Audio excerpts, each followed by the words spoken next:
Hello बच्चों, नमस्कार। ये चैप्टर ले रहे हैं अपन लोग मोशन इन स्ट्रेट लाइन। ये 11th क्लास की जो फिजिक्स है वो एक्चुअल इस चैप्टर से स्टार्ट होती है। स्टार्ट करने से पहले एक ज़रूरी बात कि जब भी आप कोई भी वीडियो अटेंड करने बैठते हो तो आपके पास में मेरे PDF नोट्स आपके सामने होने चाहिए, ठीक है। इनका PDF नोट्स का जो लिंक है वो हर एक वीडियो के डिस्क्रिप्शन बॉक्स में उसका लिंक गिवन है। आप लिंक को टैप करो, आपको वो PDF नोट्स मिल जाएंगे। उनको डाउनलोड करो, उनकी फ़ोटोकॉपी कराओ, उनको अपने साथ रखो। एक और ज़रूरी बात, आप इस चैनल को सब्सक्राइब तो करोगे ही, ये चैनल को आप शेयर करो अपने फ्रेंड्स के साथ और उनको भी सब्सक्राइब करने के लिए बोलो। स्टार्ट करेंगे बच्चों।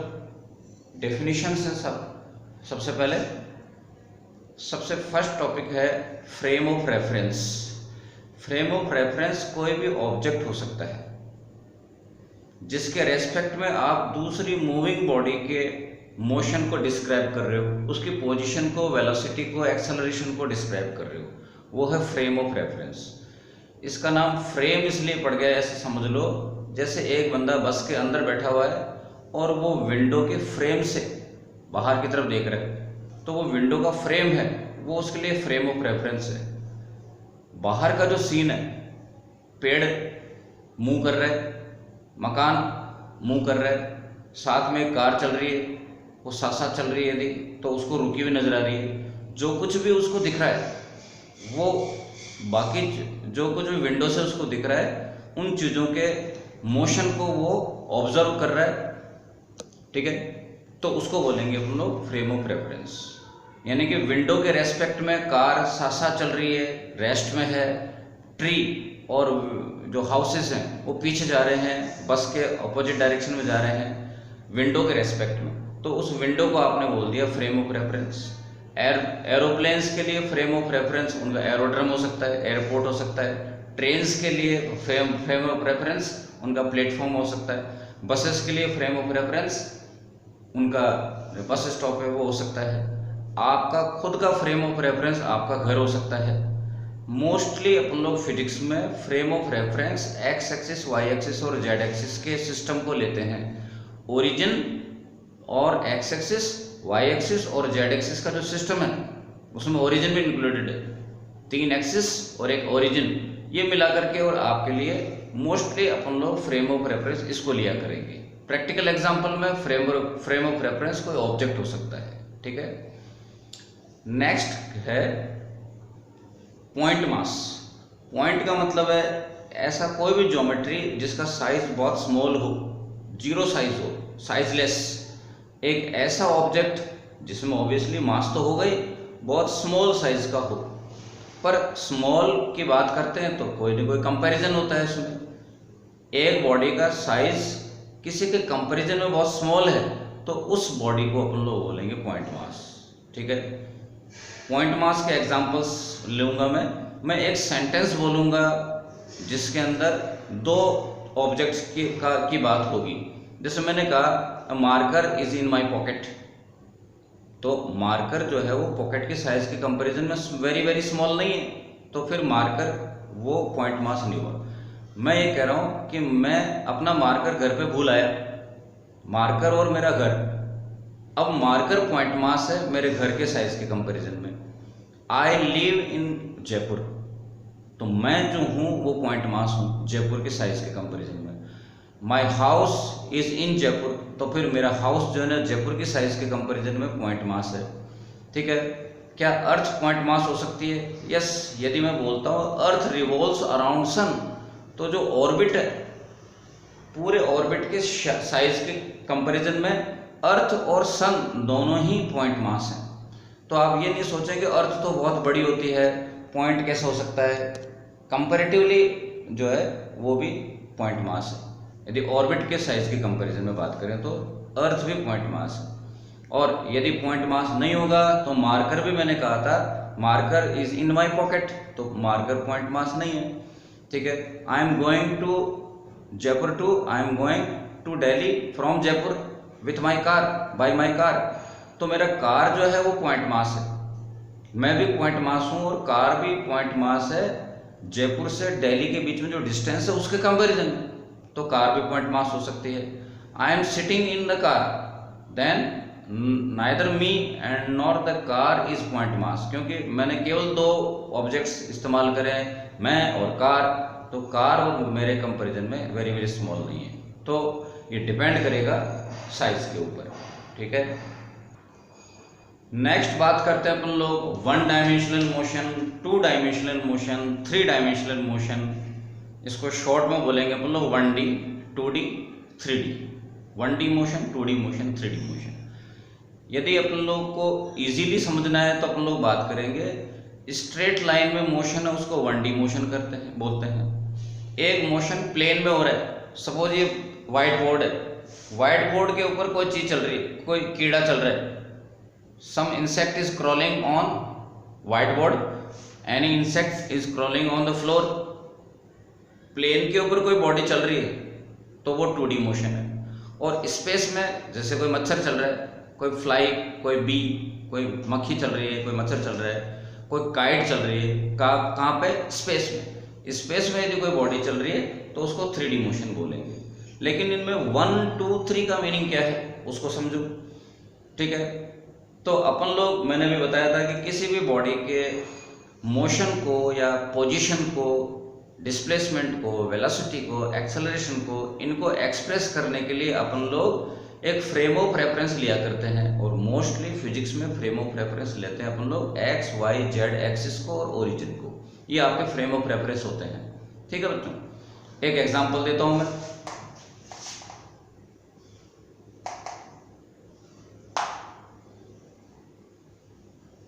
ये एक्स एक्सिस और वाई एक्सिस है।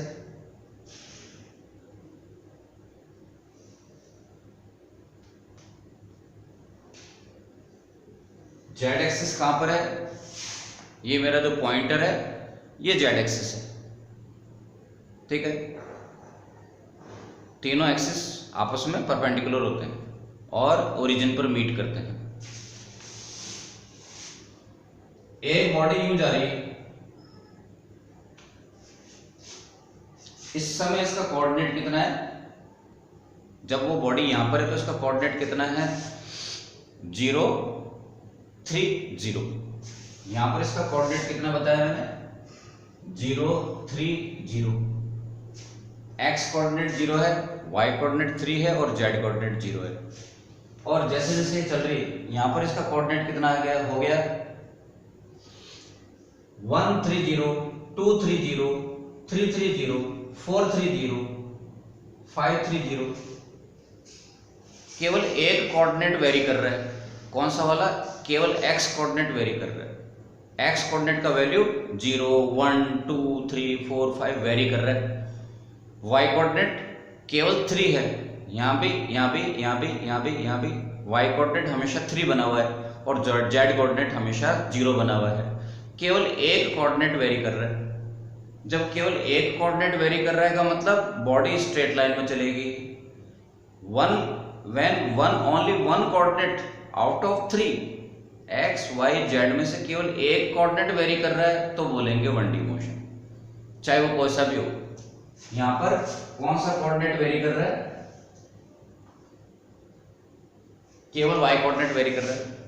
यहां पर एक्स कोऑर्डिनेट कितना है? इस तरह के मोशन में एक्स कोऑर्डिनेट कितना है? 4। वाई कोऑर्डिनेट कितना है? 0, 1, 2, 3, 4। वाई कोऑर्डिनेट वेरी कर रहा है और जेड कोऑर्डिनेट 0 है। केवल एक कोऑर्डिनेट वेरी कर रहा है तो बॉडी चलेगी स्ट्रेट लाइन में। एक कोऑर्डिनेट वेरी करने की वजह से बोलते हैं इसको 1D मोशन। 2D मोशन की बात करें,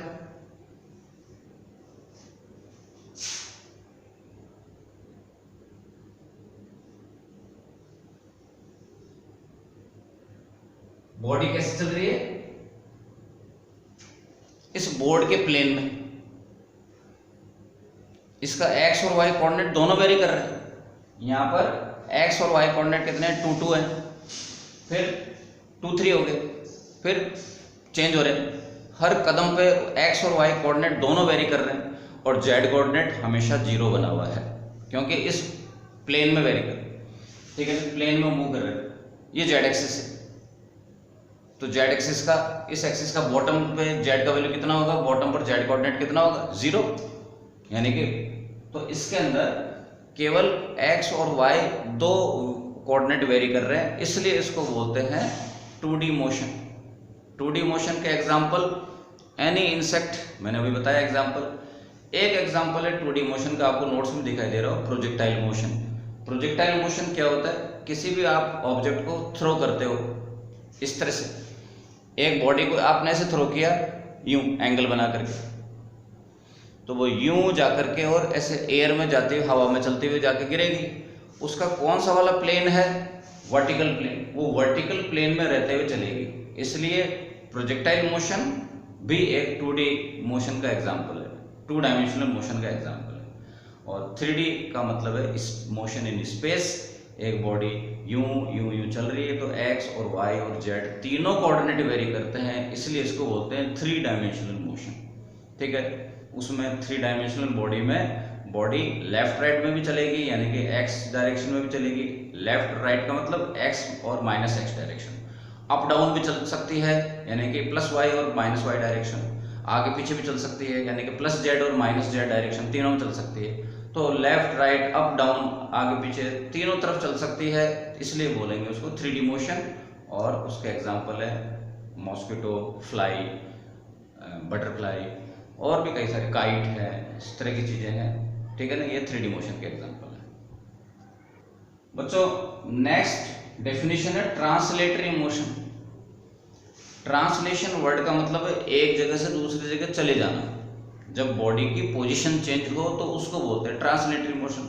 तो आप ये कहोगे कि भाई ये बताने की बात ही कहाँ है, ठीक है, ये बोलने की बात कौन सी आ गई, मोशन होगा तो ट्रांसलेटरी तो होगा ही होगा, लेकिन दूसरे मोशन के पास जाओ आप तो आपको पता पड़ेगा कि कुछ और है। तो ट्रांसलेटरी मोशन, जिसको लीनियर मोशन भी बोलते हैं, ट्रांसलेटरी मोशन का मतलब है एक जगह से दूसरी जगह चले जाना, जगह चेंज हो जाए किसी चीज की तो उसको बोलेंगे ट्रांसलेटरी मोशन। उसको लीनियर मोशन बोलते हैं। लीनियर इसलिए बोलते हैं कि जब भी एक बॉडी एक जगह से दूसरी जगह जा रही है तो एक लाइन को ट्रेस करते हुए जाती है, इसलिए इसको लीनियर मोशन बोलते हैं। रोटेशनल मोशन का एग्जांपल है मोशन ऑफ फैन। वो चलता नहीं है, चलता है, तो बड़ी अजीब बात लग रही है सुनने में कि मोशन अपनी एक जगह पर रहते हुए रोटेशनल मोशन है, यानी कि उसका हर पार्टिकल सर्कुलर मोशन कर रहा होता है, ये रोटेशनल मोशन है। ठीक है ना, रोटेशनल मोशन का मतलब है जिस बॉडी का हर एक पार्टिकल सर्कुलर मोशन कर रहा है, लेकिन उस पूरे सर्कल्स का सेंटर सेम हो और सेंटर स्थिर हो, सेंटर स्टेशनरी हो, चल नहीं रहा हो, उसको बोलेंगे अपन रोटेशनल मोशन। तो इसका एग्जांपल है फैन। आप समझते हो कि फैन का जो सेंटर है वो छत के ऊपर चिपका रहता है, फिक्स रहता है, चलता नहीं है, और सारे पार्टिकल्स उस सेंटर के चारों तरफ सर्कुलर पाथ में मोशन करते हैं, इसको इसलिए बोलेंगे रोटेशनल मोशन। नेक्स्ट है ऑसिलेटरी मोशन,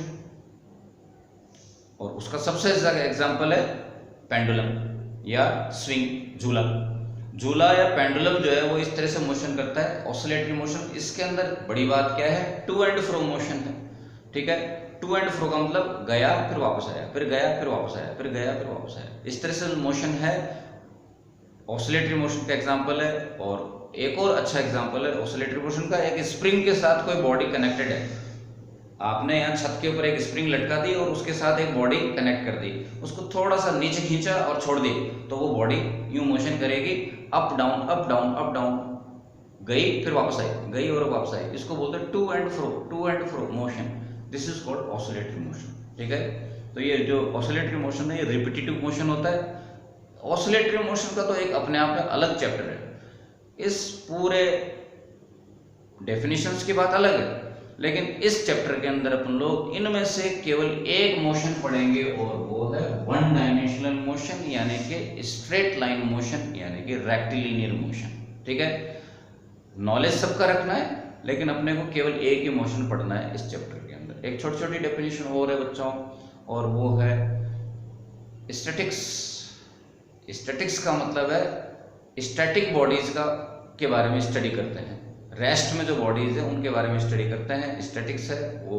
ये चैप्टर नहीं है, कुछ नोट में डाला हुआ है। जो जब भी नोट्स के अंदर आप PDF नोट्स देख रहे हो, इनके अंदर जहाँ कहीं भी नोट आ जाता है तो वो सिलेबस से यानी कि डेफिनेशन से हट के कुछ इधर उधर की नॉलेज होती है, ठीक है।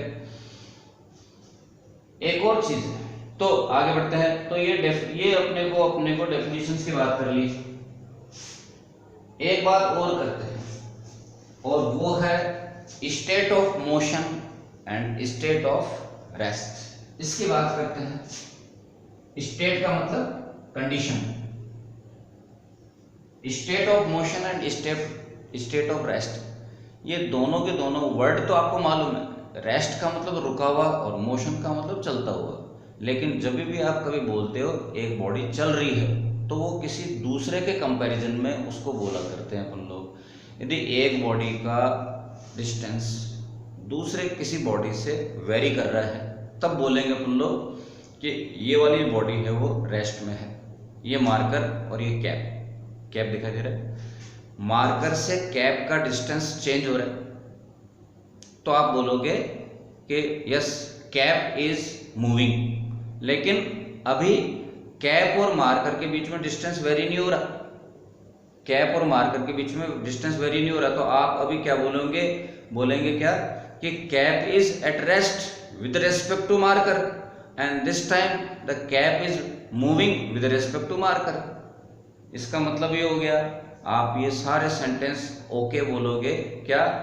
Tree is moving with respect to a moving bus, bus is moving with respect to tree, house is at rest with respect to tree and tree is at rest with respect to house and even house is varying and house is moving with respect to a moving बस।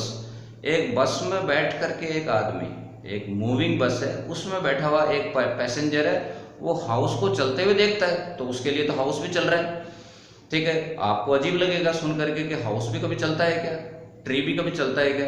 लेकिन बस में बैठे हुए आदमी के लिए सब कुछ चल रहा है, बस के अपोजिट डायरेक्शन में सारे चल रहे हैं। तो मतलब है कि जिनको आप कह रहे हो कि नहीं ये तो रुका हुआ है, वो भी मूविंग हो सकता है। एक बस और एक कार बिल्कुल साथ साथ जा रहे हैं, तो बस में बैठा हुआ पैसेंजर बोलेगा कि the car is at rest. यदि वो इतना बोल रहा है कि कार इज एट रेस्ट, तो वो इनकम्प्लीट है। उसको क्या बोलना चाहिए, car is at rest with respect to the bus with respect to me, ठीक है।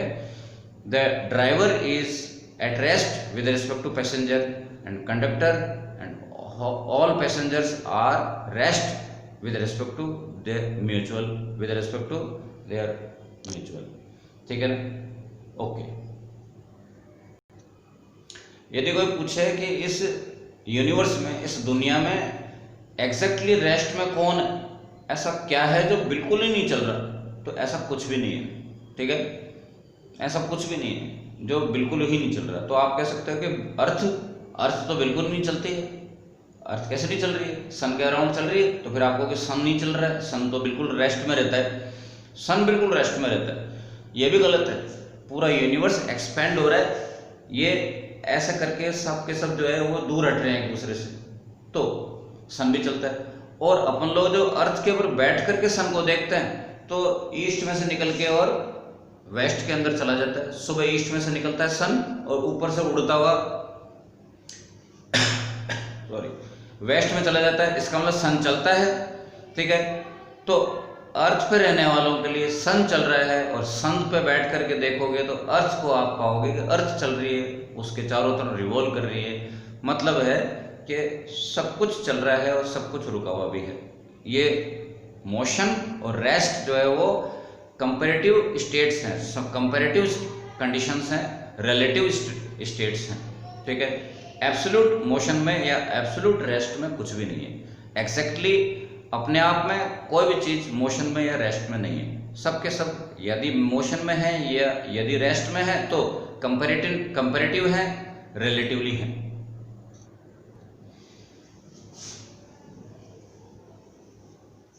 बच्चों इस चैप्टर, अभी तो चैप्टर स्टार्ट नहीं हुआ है। चैप्टर का स्टार्ट होता है, सबसे पहला वर्ड है पोजीशन।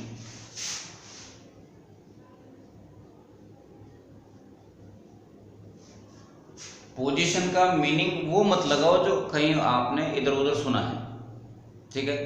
किसी भी वर्ड का मीनिंग वो नहीं लगाना चाहिए जो ऑर्डिनरीली आपने डेली लाइफ में सुना हुआ है। सब्जेक्ट वाइज सब्जेक्ट के हिसाब से उसका जो डेफिनेशन है उसका मीनिंग कुछ और भी हो सकता है, डिफरेंट भी हो सकता है। पोजीशन का मतलब है किसी भी बॉडी का ओरिजिन से डिस्टेंस, किसी भी बॉडी का, किसी भी प्लेस का, किसी पॉइंट का ओरिजिन से डिस्टेंस, उसको बोलते हैं पोजीशन। डायग्राम में एग्जांपल देखें तो अपना ये चैप्टर है motion in straight line.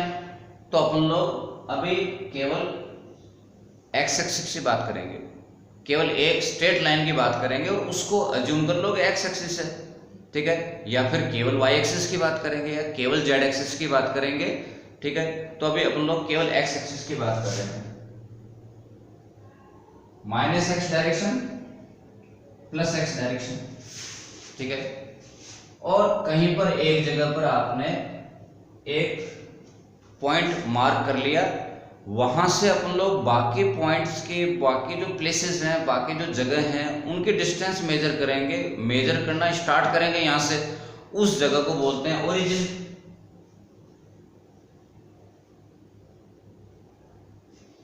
Suppose एक कार है, यूं मूव कर रही है,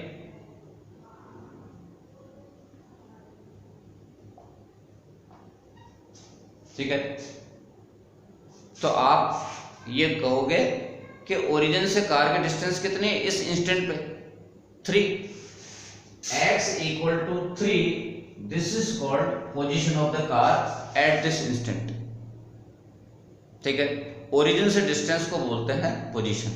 यदि वो कार यहां पे है,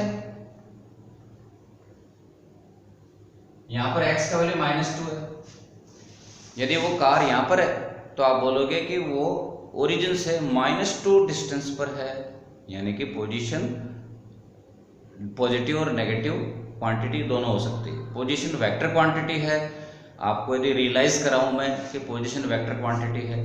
यदि आपको, आप कहीं फ्रेंड के यहाँ गए हुए हो, आपके पापा का फोन आ गया, उन्होंने पूछा कि बेटा कहाँ पर है, तो आप बोलोगे 2 किलोमीटर दूर हूं मैं घर से, तो क्या आपको पापा सर्च कर लेंगे? सवाल ही नहीं। 2 किलोमीटर चारों तरफ थोड़ी ढूंढेंगे सब जगह, पूरे सर्कल में, 2 किलोमीटर के सर्कल में सब सारे मकानों में ढूंढते भी फिरेंगे। आपको बोलना पड़ेगा 2 किलोमीटर नॉर्थ में मेरे फ्रेंड के यहाँ हूँ, 2 किलोमीटर नॉर्थ। आपने बोला, डायरेक्शन बताई, डायरेक्शन का बताई का मतलब है पोजीशन वेक्टर क्वांटिटी है।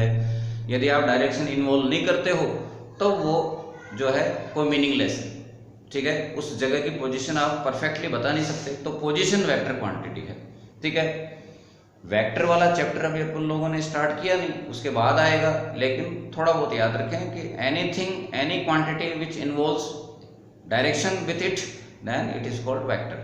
तो अभी अपने पास में दो ही डायरेक्शंस हैं, पॉजिटिव डायरेक्शन और नेगेटिव डायरेक्शन, क्योंकि स्ट्रेट लाइन मोशन की बात कर रहे हैं अपन लोग, ठीक है। तो पोजीशन यहाँ पे -2 है, -1 ऐसे करके। इसके बाद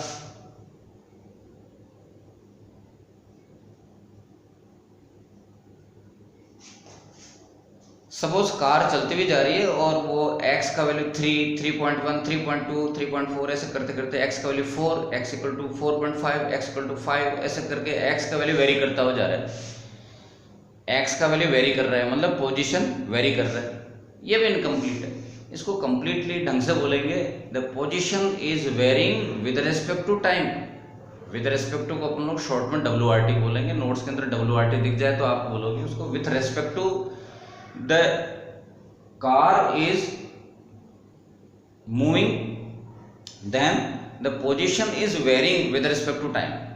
पोजीशन कार, जो कार की पोजीशन है वो चेंज होती जा रही है। यहाँ पर कार की पोजीशन 3 है, फिर 4 हो गई, फिर 5 हो गई, फिर 6 हो जाएगी। इसको आप बोल रहे हो, सपोज केवल यहां से लेके यहां तक की जर्नी की बात कर रहे हैं, सपोज केवल यहां से लेके यहां तक की जर्नी की बात कर रहे हैं। इस पोजीशन को बोल रहे हो आप x इनिशियल, इस पोजीशन को आप बोल रहे हो x फाइनल। मैं यूनिट नहीं लिख रहा, यूनिट आप मीटर लगा लो, किलोमीटर लगा लो, ये बड़ी बात नहीं है। अपन लोग किसी टॉपिक को समझने की बात कर रहे हैं, यूनिट वगैरह के झंझट में नहीं फंसो। यहां से लेके यहां तक की जर्नी की बात कर रहे हैं, ठीक है। ये नहीं सोचना कि कार यहां से स्टार्ट हुई और यहां जाकर के बंद हो गई, ऐसा नहीं है। कार बहुत पहले से आ रही थी, बहुत आगे जा रही है। उसका छोटा सा एक टुकड़ा लिया आपने 3 से लेके 5 तक का, उस टुकड़े का इनिशियल पोजीशन है 3, फाइनल पोजीशन है 5। मैं पूछ रहा हूँ आपको कि कार कितनी चल गई, यानी कि टेक्निकल फिजिक्स के लैंग्वेज में बोले तो क्या बोलेंगे, क्या पता करना चाह रहा हूँ मैं, डिस्प्लेसमेंट। डिस्प्लेसमेंट को मैं डेल एक्स से शो करूंगा और आप डिस्प्लेसमेंट क्या बताओगे, 3 से लेके 5 तक चला गया, डिस्प्लेसमेंट कितना, 2 मीटर हुआ डिस्प्लेसमेंट। कैसे निकाला आपने 2, del X equal to X final minus X initial, ये डिस्प्लेसमेंट का फॉर्मूला बन गया। ठीक है, डिस्प्लेसमेंट की और डिटेल में डेफिनेशन और बात करेंगे तो, और ये सब के सब वेक्टर क्वांटिटी हैं, तो एक फॉर्मेलिटी है कि आप उन पे एरो लगा दो, एरो रिप्रेजेंट कर रहा है कि ये वेक्टर क्वांटिटी है। Displacement equal to final position minus initial position. ठीक है, एक और एग्जांपल लेते हैं अपन लोग। सपोज ऐसा करके कोई पाथ है, ये इनिशियल पोजीशन है, ये फाइनल पोजीशन है, और ये जो एरो लगा रहा हूं बच्चों, ये क्या है, पाथ है। और पाथ मोस्टली कर्व्ड होता है, टेढ़ा मेढ़ा होता है। आप स्कूल जाते हो तो स्ट्रेट तो चल के जा नहीं सकते। ठीक है, आप बिल्कुल स्ट्रेट चलने की सोच लो तो बीच में मकान आ गया, उसको थोड़ी छेद करके जाओगे, उसमें से आपको गलियों में से टेढ़ा मेढ़ा होकर के जाना पड़ेगा घर से स्कूल। तो पाथ तो मोस्टली कर्व्ड होता है, बिल्कुल खाली साफ मैदान दिया हुआ हो तो आप स्ट्रेट चल सकते हो। ठीक है, उसकी भी बात करेंगे। तो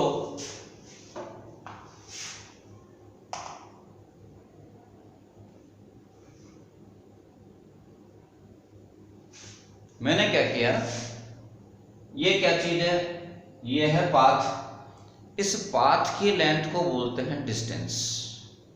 डिस्टेंस का मतलब है पाथ लेंथ। ठीक है, और मैंने इनिशियल और फाइनल पॉइंट्स को, इनिशियल और फाइनल पोजीशंस को एक स्ट्रेट लाइन से ज्वाइन कर दिया। एरो हटा लेता हूं मैं, कुछ कंफ्यूजन हो रहा है। ठीक है, ये जो स्ट्रेट लाइन की जो लेंथ है, the straight line which is joining initial and final point, the length of this straight line is called displacement. ठीक है, और डिस्प्लेसमेंट, और इसकी लेंथ को, पाथ लेंथ को बोलते हैं बोलो डिस्टेंस। ठीक है, तो ये सब चीजें आपने पहले पढ़ी हैं और ये कोई बहुत मुश्किल नहीं है। डिस्टेंस स्केलर क्वांटिटी है क्योंकि इसकी तो हर पल डायरेक्शन चेंज हो रही है। ठीक है, स्केलर क्वांटिटी है, इसमें डायरेक्शन का कोई मीनिंग नहीं है। हर पल इसकी डायरेक्शन चेंज हो रही है, इसलिए आप इसको वेक्टर के फॉर्म में कन्वर्ट एक्सप्रेस नहीं कर सकते। और डिस्प्लेसमेंट वेक्टर क्वांटिटी है जिसकी डायरेक्शन बच्चों होती है इनिशियल से फाइनल पॉइंट की तरफ डायरेक्टेड होता है डिस्प्लेसमेंट। ये डिस्प्लेसमेंट का फॉर्मूला है, और ये डायग्राम में डिस्प्लेसमेंट आप इसको शो करोगे और डेफिनेशन बोलोगे, straight line displacement is the length of the straight line which is joining initial and final point and directed towards the initial to final point। बच्चों नेक्स्ट टॉपिक अपन लोग लेते हैं स्पीड।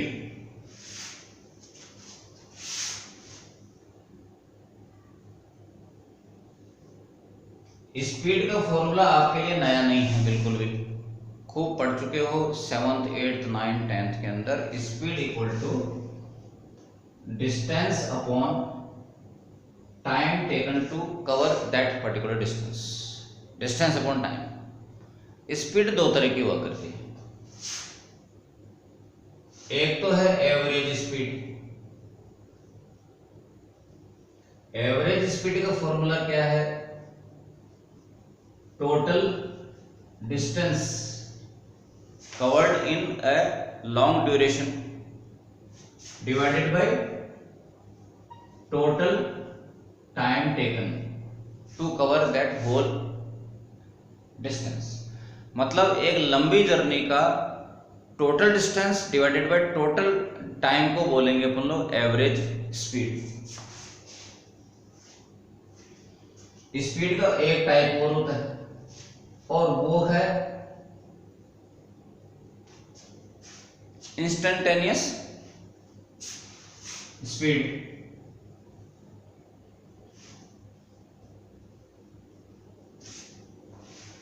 इंस्टेंटेनियस स्पीड, ठीक है। Instantaneous speed का formula कुछ ऐसा होगा, और आगे बढ़ेंगे तब डेप्थ में पता पड़ेगा असल में क्या है ये इंस्टेंटेनियस स्पीड, ठीक है।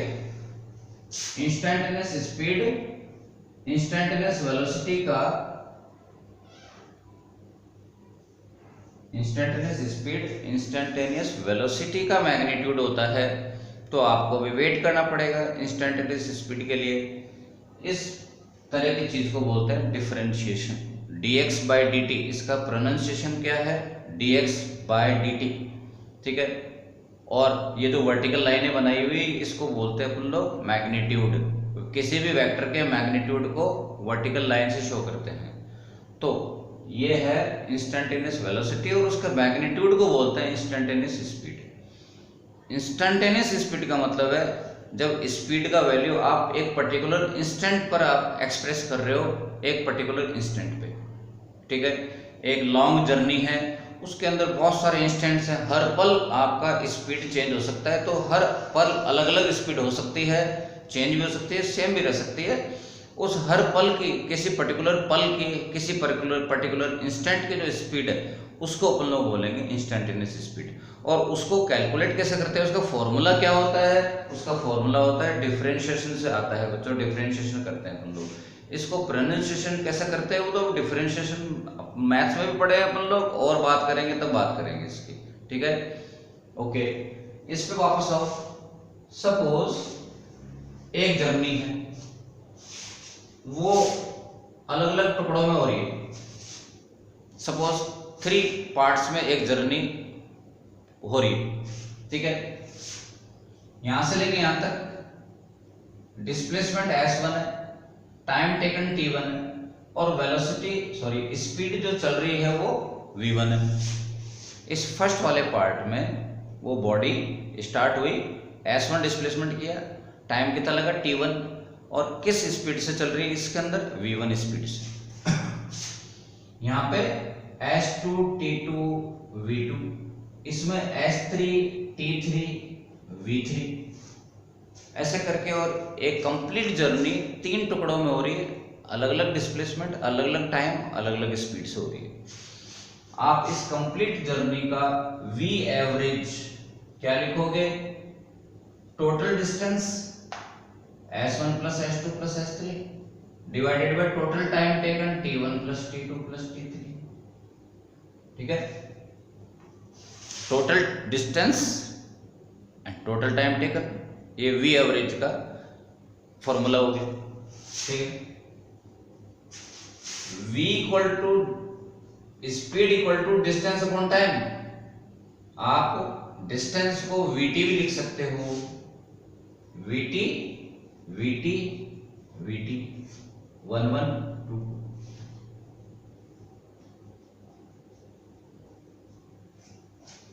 ठीक है। मतलब आप पूरे फॉर्मूले को डिस्टेंस और टाइम के टर्म्स में भी एक्सप्रेस कर सकते हो, वेलोसिटी और टाइम के टर्म्स में भी एक्सप्रेस कर सकते हो, और स्पीड और टाइम के टर्म्स में स्पीड और डिस्टेंस के टर्म्स में भी एक्सप्रेस कर सकते हैं। कैसे?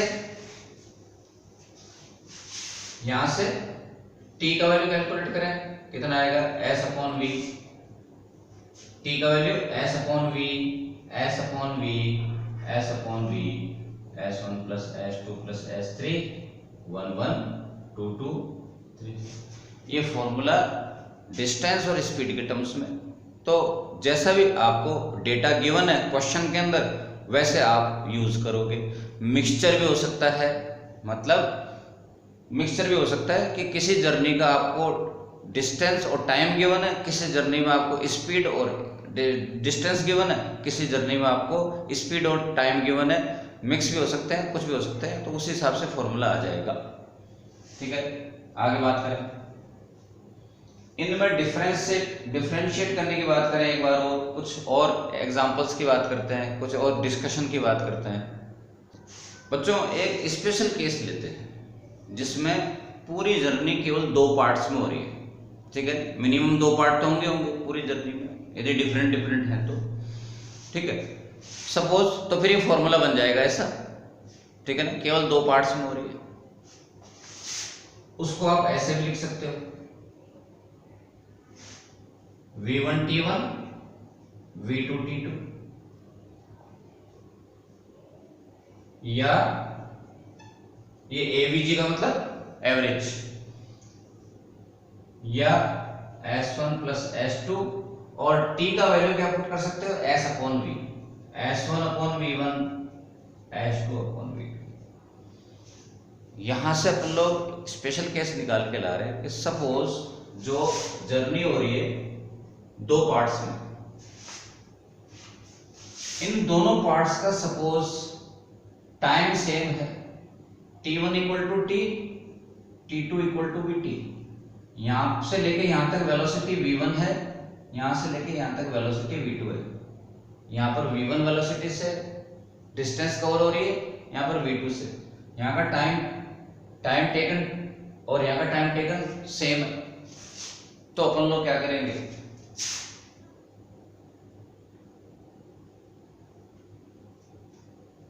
यहां पे इस वाले फॉर्मूला में T1 और T2 की जगह TT पुट कर देंगे, दोनों जगह TT।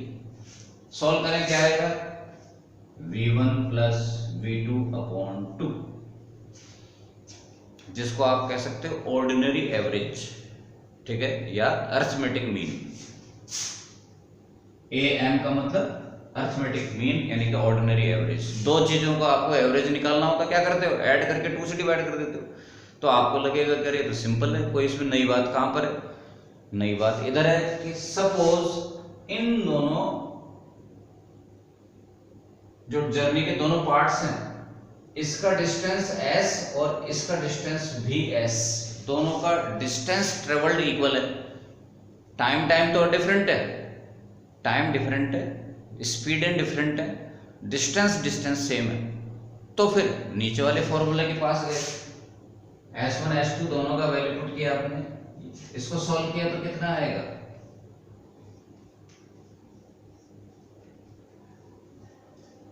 अब तो ऊपर वाला नहीं आ रहा। तो ये आपको याद रखना है कि यदि जर्नी के डिफरेंट पार्ट्स में टाइम टेकन सेम है तो एवरेज आएगा, ऑर्डिनरी एवरेज आएगा, मीन जिसको बोलते हैं आप लोग, ठीक है, अरिथमेटिक मीन भी बोल सकते हो। और यदि डिस्टेंसेस ट्रेवल्ड सेम है तो फिर 2 के लिए तो ये फॉर्मूला होगा, 3 के लिए तो आपको बनाना पड़ेगा, S plus S upon S upon V1 plus S upon V2 plus S upon V3, ऐसा करके आपको एक और फॉर्मूला बन जाएगा। लेकिन हम लोग केवल 2 की बात कर रहे हैं, ठीक है, ये काफी पॉपुलर फॉर्मूला 2 के लिए। और इस पर्टिकुलर मीन जो आया वो ऊपर वाले के जैसा नहीं है, ठीक है, इसका नया नाम रख दिया अपन ने हार्मोनिक मीन, इसको अपन लोग हार्मोनिक मीन बोलते हैं। लेकिन आपको ये सब याद रखने की जरूरत नहीं है, आपके लिए नया वर्ड हो सकता है, आपके सिलेबस में कहीं आता ही नहीं है। मैथमेटिक्स के अंदर कभी हुआ करता था हार्मोनिक मीन, अभी कुछ नहीं, बस आप तो याद रखो कि ये जो है आपको तो ये सावधानी रखनी है कि हमेशा जो है स्पीड, इसका जो एवरेज स्पीड है वो एवरेज हमेशा ऐसे नहीं निकालेंगे, ये भी गड़बड़ हो सकती है। फॉर एग्जाम्पल मान लो एक जर्नी 2 पार्ट्स में हो रही है, ठीक है, यहां से लेके और फर्स्ट पार्ट में सपोज 30 kmph, सेकेंड पार्ट में स्पीड है 60 किलोमीटर पर आवर, ठीक है। फर्स्ट पार्ट में स्पीड है 30 kilometre per our and second part में 60 किलोमीटर पर आवर है। तो आप बताओ एवरेज स्पीड कितनी हुई। तो अभी डेटा पूरा नहीं है। यदि दोनों पार्ट्स का टाइम टेकन सेम है, दोनों पार्ट्स का टाइम टेकन यदि सेम है तो आप कौन सा वाला फॉर्मूला यूज करोगे एवरेज निकालने में, V average equal to 30 plus 60 upon 2 यानी कि 45 kmph, simple average. Simple average कब निकालोगे? जब टाइम टेकन सेम है। इसका उल्टा कि यदि दोनों में डिस्टेंस ट्रेवल्ड सेम होता, डिस्टेंस ट्रेवल्ड सेम होता तो वी एवरेज कैलकुलेट करते आप twice of 30 multiplied by 60 upon 30 plus 60, और ये कितना आएगा? 48 kmph आएगा। ठीक है, सॉरी 40, तो ये 40 kmph आएगा। ठीक है, तो देखो आपको लग रहा है डिफरेंस कि एक तरफ तो रियल एवरेज आ रहा है और एक तरफ कुछ और ही आ रहा है अजीब सा, जो कि एवरेज नहीं है। ठीक है, तो ऐसा करके, और ये दोनों केस डिफरेंट हैं, उनमें ध्यान रखना है आपको।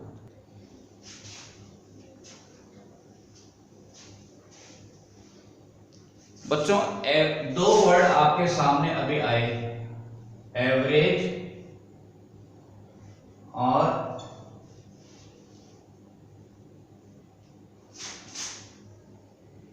इंस्टेंटेनियस। इनको और अपन लोग समझने के लिए एक एग्जांपल लेते हैं।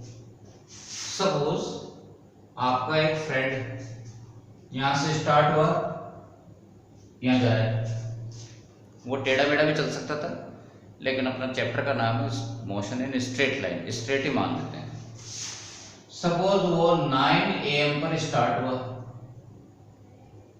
पॉइंट ए से, पॉइंट बी पर पहुंचा 11 AM पे।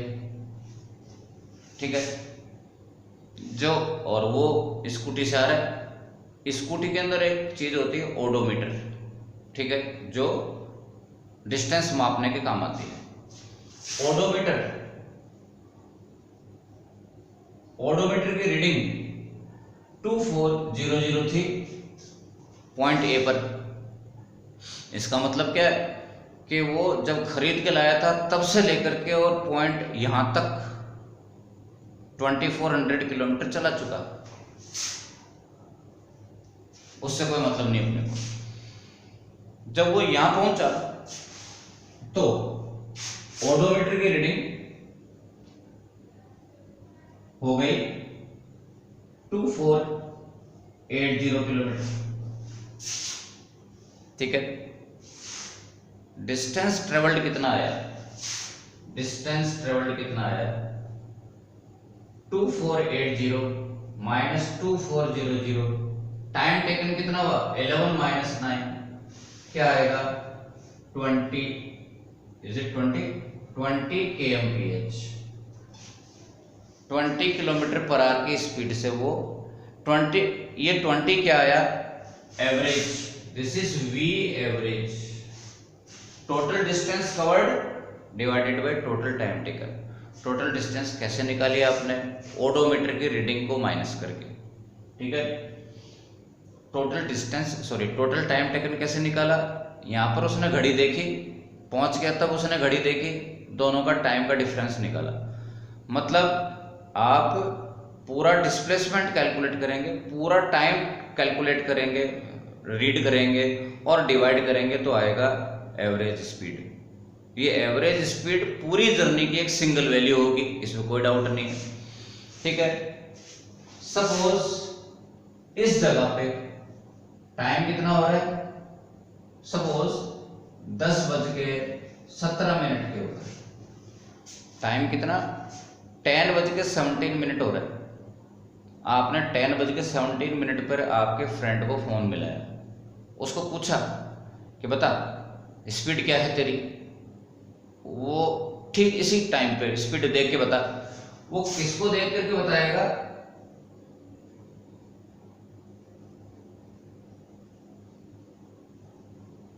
स्पीडोमीटर में देख के बता रहा है वो। स्पीडोमीटर में उसने देखा कि जो पॉइंटर है इसका सुई कांटा कितने पर है? पॉइंटर 30 पर। वो आपको फोन पे क्या बता रहा है? आपने फोन कितने बजे मिलाया उसको, कौन से इंस्टेंट पे मिलाया?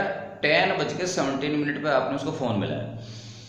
उसने स्पीडोमीटर देख करके बताया 30 किलोमीटर पर आवर। ये कौन सा वाला स्पीड है? इंस्टेंटेनियस स्पीड है, जो कि स्पीडोमीटर से माप रहे हैं और ओडोमीटर से टोटल डिस्टेंस और घड़ी से टोटल टाइम देख करके और जो मापा है वो पूरी जर्नी का एक सिंगल वैल्यू है, ये एवरेज है।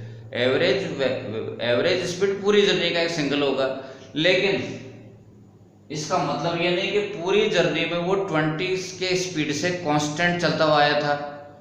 कहीं पर उसको रुकना भी पड़ा, उसने पेट्रोल लिया तो उसको रुकना भी पड़ा, लाल बत्ती आ गई चौराहे पर तो उसको रुकना भी पड़ा, तो उसकी स्पीड उस समय उस इंस्टेंट पर उसकी स्पीड 0 भी हो गई, ठीक है। कहीं पर ट्रैफिक जाम हो गया तो उसकी स्पीड 10 भी हो गई, स्लो भी चलना पड़ा उसको। कहीं पर उसको खाली रोड मिल गई तो उसकी स्पीड 30 भी हो गई, 40 भी हो गई, ज़्यादा भी हो सकती है, ठीक है। एक बात जरूर है, आपने अपने फ्रेंड को कहा कि तू हर पल की स्पीड नोट करते हुए लेके आना, जो कि प्रैक्टिकली पॉसिबल नहीं कि गाड़ी चलाएगा कि स्पीड नोट करेगा, ठीक है। मान लो उसने स्पीड नोट कर ली हर पल की, वो सारी स्पीड को यदि आप एवरेज करोगे तो 20 आएगा, ठीक है, लेकिन प्रैक्टिकली वो पॉसिबल नहीं है। इसका नाम एवरेज है, प्रैक्टिकली एवरेज स्पीड्स का एवरेज नहीं है। स्पीड्स का इंस्टेंटेनियस स्पीड को एवरेज आउट करना पॉसिबल नहीं है, क्योंकि इंस्टेंट तो बहुत सारे हैं, ठीक है। 2 घंटे में हजारों इंस्टेंट्स हैं, हर इंस्टेंट पर स्पीड नोट करते हैं और उनका सबका एवरेज निकालो, वो प्रैक्टिकली पॉसिबल नहीं है। इसलिए एवरेज स्पीड को तो total distance upon total time से ही कैलकुलेट करते हैं। और इंस्टेंटेनियस स्पीड हर पल की डिफरेंट भी हो सकती है, सेम भी रह सकती है, ये हर पल की अलग अलग होती है। नेक्स्ट टॉपिक है बच्चों वेलोसिटी, और आप काफ़ी पहले से इस बात आपके सेंस में है कि स्पीड और वेलोसिटी आसपास की चीज़ें हैं, ठीक है। कुछ डिफरेंसेस हैं इनमें, ठीक है। सबसे बड़ा डिफरेंस तो है स्केलर और वेक्टर होने का, ठीक है। स्पीड स्केलर क्वांटिटी है, उसमें डायरेक्शन इन्वॉल्व नहीं होती, और वेलोसिटी वेक्टर क्वांटिटी है, इसमें डायरेक्शन इन्वॉल्व होती है। तो नेक्स्ट टॉपिक अपन लोग ले रहे हैं वेलोसिटी।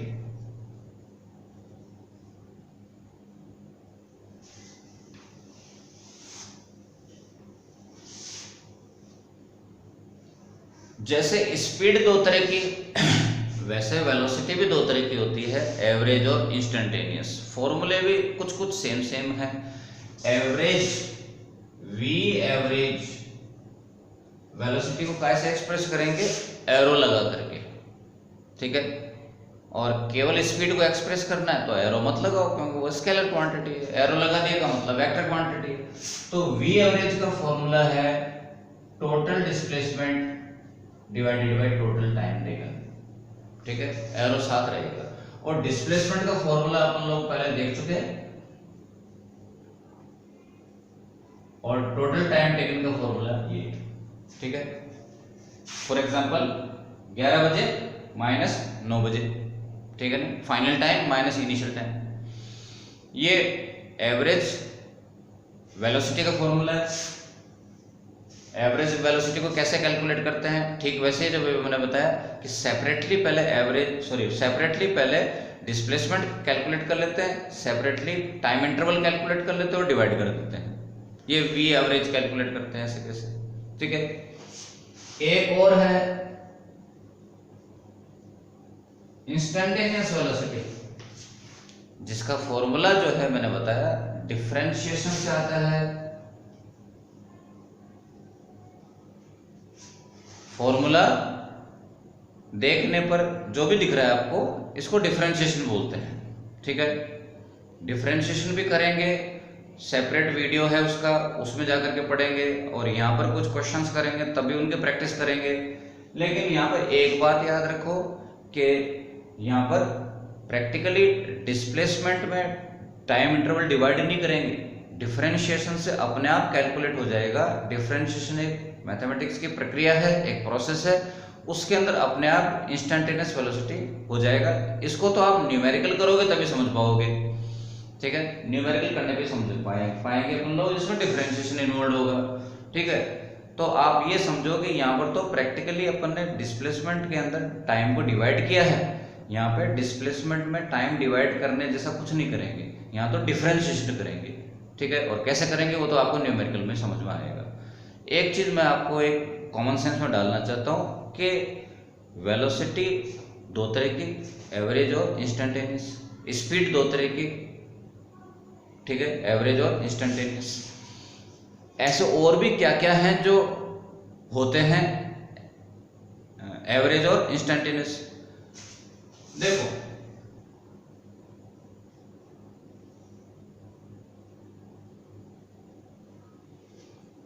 ऐसा कहीं भी फॉर्मूला तुम लोग देख लो, something equal to something upon time, उसके अंदर जो x है वो हमेशा, यदि डिनोमिनेटर में, फॉर्मूले में डिनोमिनेटर में टाइम आ रहा है, तो ये जो x है वो एवरेज और इंस्टेंटेनियस दो तरह का हुआ करेगा।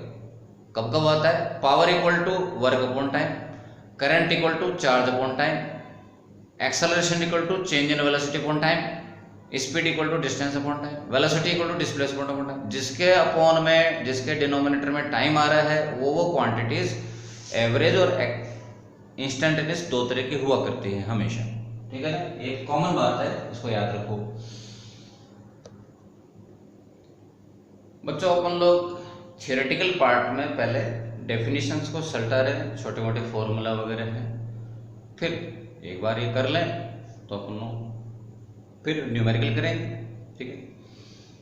नेक्स्ट टॉपिक है आपका एक्सेलरेशन।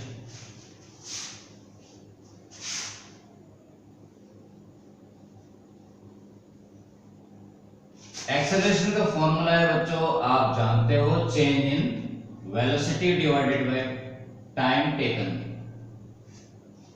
इसमें कोई नई बात नहीं, मैं जो बात बता रहा हूं नया वो ये है कि एक्सेलरेशन भी दो तरह का होता है, एवरेज और इंस्टेंटेनियस। एवरेज एक्सेलरेशन का फॉर्मूला क्या आएगा? देखो, मैं कितना आराम से इसको चेंज कर देता हूं, और एवरेज एक्सेलरेशन का फॉर्मूला तैयार, total change in velocity divided by total time taken. एक वर्ड है एवरेज के फॉर्मूला में, टोटल अपॉन टोटल, ठीक है। टोटल चेंज इन वेलोसिटी, जिसको कैसे कैलकुलेट करोगे? Final minus initial, final velocity minus initial velocity, final time minus initial time, ठीक है। इसमें एक्चुअल डिवीजन हो रहा है, एक्चुअल डिवाइड कर रहे हैं अपन लोग इसके अंदर। इंस्टेंटेनियस वेलोसिटी कैलकुलेट करने में डिवीजन नहीं है। इंस्टेंटेनियस एक्सेलरेशन के अंदर कभी भी किसी क्वांटिटी का इंस्टेंटेनियस वैल्यू कैलकुलेट करते हैं तो इसमें एक्चुअल डिवीजन नहीं होता, डिफरेंशिएशन होता है। डिफरेंशिएशन करेंगे तब पता पड़ेगा, ठीक है। फॉर्मूला पहले के जैसे सिमिलर फॉर्मूले हैं, average acceleration equal to dv by dt, यानी कि it is the differentiation of velocity with respect to time. और आप इसको ऐसा भी बोल सकते हो, it is the rate of change of velocity with respect to time, यानी कि वो डिफरेंशिएशन को बोलने की लैंग्वेज है, ठीक है। इसको आप क्या बोलोगे?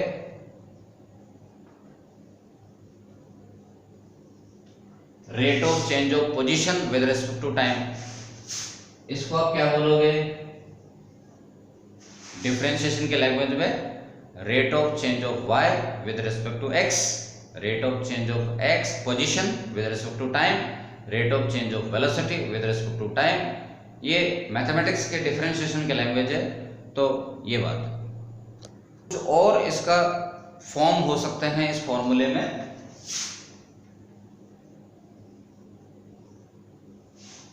v का वैल्यू क्या पुट किया?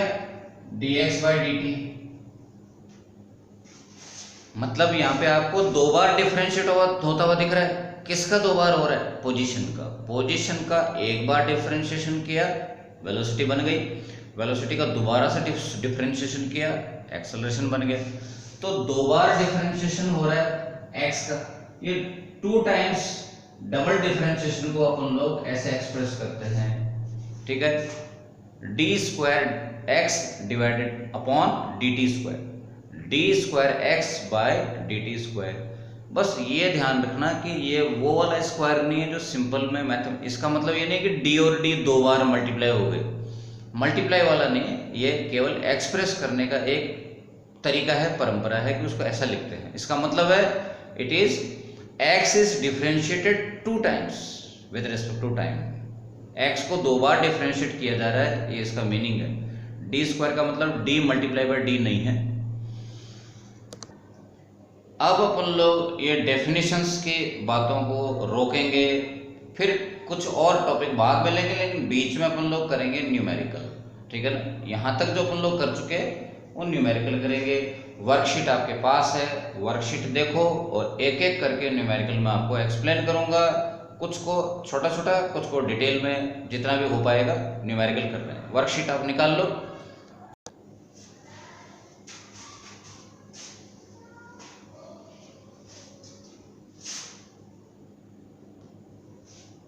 वर्कशीट का फर्स्ट क्वेश्चन, इसके अंदर आपको एक रेक्टेंगुलर पाथ गिवन है।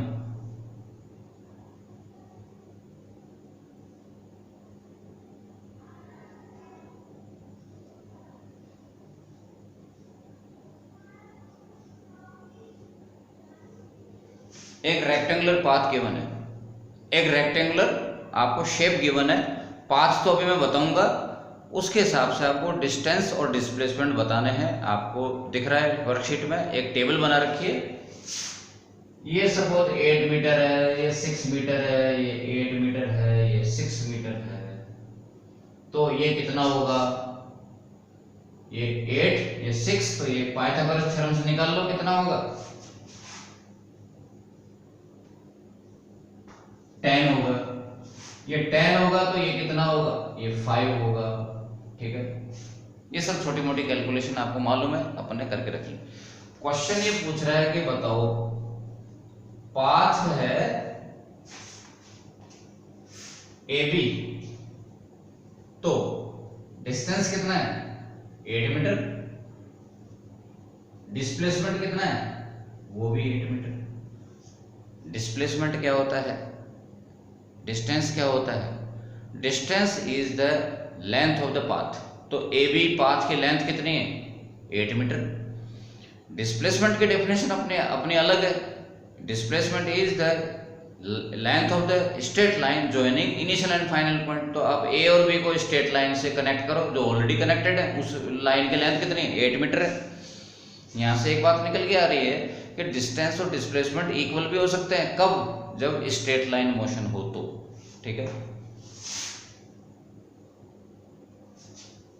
नेक्स्ट पाथ है सपोज ABC, A से B गया, B से C गया, तो डिस्टेंस कितना हुआ 8 + 6 14 मीटर, ठीक है। पाथ की लेंथ AB + BC = 14। डिस्प्लेसमेंट की डेफिनेशन है इनिशियल पॉइंट कौन है A, फाइनल पॉइंट कौन है C। A और C को ज्वाइन करो स्ट्रेट लाइन से। स्ट्रेट लाइन की लेंथ कितनी है, ये 10 है, कैलकुलेट कर लिया। ये किसकी लेंथ बता रहे हो, AC की। AC कौन है, straight line joining initial and final point, ठीक है। अब की बार क्या पता पड़ा आपको कि डिस्प्लेसमेंट कम है डिस्टेंस से, तो मोस्टली डिस्प्लेसमेंट तो कम ही होता है डिस्टेंस से। इक्वल कब होता है, जब वो बॉडी स्ट्रेट चल रही है बिना मुड़े, ठीक है, बिना रिटर्न हुए, बिना मुड़े। यदि स्ट्रेट चलती है बॉडी बिना रिटर्न और बिना मुड़े, तब डिस्टेंस और डिस्प्लेसमेंट इक्वल होता है, वरना तो डिस्प्लेसमेंट तो लेस होगा डिस्टेंस से। पाथ है ABO, A से B गया, B से O आ गया, तो AB + BO ये तो होगा डिस्टेंस 8 + 5, ये तो हो गया डिस्टेंस। लेकिन इनिशियल पॉइंट कौन है A, फाइनल पॉइंट कौन है O। A और O को ज्वाइन करो स्ट्रेट लाइन से, लेंथ कितनी आ रही 5, ठीक है, ओके। एक और बात करें,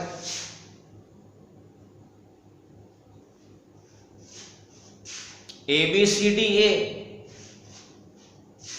डिस्टेंस कितनी है AB BC CD DA, 8 + 6 + 8 + 6 कितनी आ गई 28। ये तो हो गई डिस्टेंस। डिस्प्लेसमेंट कितना है, डिस्प्लेसमेंट की डेफिनेशन कहती है इनिशियल पॉइंट और फाइनल पॉइंट को ज्वाइन करो, वो तो सेम है, इनिशियल भी A फाइनल भी A, पॉइंट ए खुद से कैसे ज्वाइन करेंगे, मतलब ज्वाइन कर भी दें सपोज, तो लेंथ कितनी आएगी पॉइंट ए की, पॉइंट ए से डिस्टेंस कितनी है 0। आपको अजीब लग सकता है कि डिस्टेंस हो रहा है, डिस्प्लेसमेंट नहीं हो रहा है, क्योंकि वो वापस लौट के आ गया, तो डिस्प्लेसमेंट 0 है। डिस्प्लेसमेंट 0 कब होता है, जब वो बॉडी चक्कर काट के वापस अपनी जगह पे आ जाए, चाहे वो 1000 चक्कर काट ले, पॉइंट ए पर वापस आ जाए। मान लो इस बॉडी ने इस रेक्टेंगल के 100 चक्कर काट लिए, तो डिस्टेंस हो जाएगी 2800, लेकिन डिस्प्लेसमेंट तो 0 रहेगा। एक और एग्जांपल ले लेते हैं, सेकंड क्वेश्चन।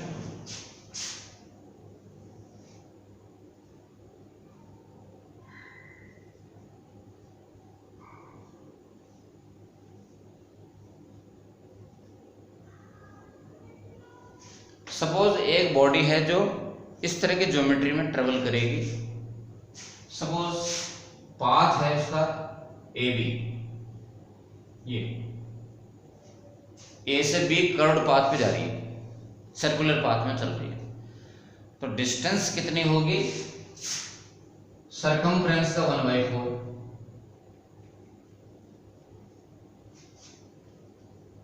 ठीक है। डिस्प्लेसमेंट कितना होगा, डिस्प्लेसमेंट की डेफिनेशन कहती है कि इनिशियल और फाइनल पॉइंट को स्ट्रेट लाइन से ज्वाइन करो। ये ज्वाइन कर दी। अब ये जो रेड कलर के डॉटेड लाइन है, इसके लेंथ को डिस्प्लेसमेंट बोलेंगे, जो क्या है वो ये है √r² equal to √2r। This is displacement. ठीक है। इनमें से ज्यादा कौन है, डिस्टेंस ज्यादा है या डिस्प्लेसमेंट ज्यादा है, ये तो आपको सोचना। ठीक है। आपको पहले से थोड़ा बहुत मालूम है कि ठीक है displacement is the minimum distance, ऐसा करके शॉर्टेस्ट लेंथ, ऐसा करके कुछ 9th लेवल पे याद है। पर आप देखो कि ये √2 का मतलब है 1.4, π/2 का मतलब है 3.14/2 यानी कि 1.57। तो डिस्प्लेसमेंट कम है, डिस्टेंस ज्यादा होती है किसी भी जर्नी की। ओके।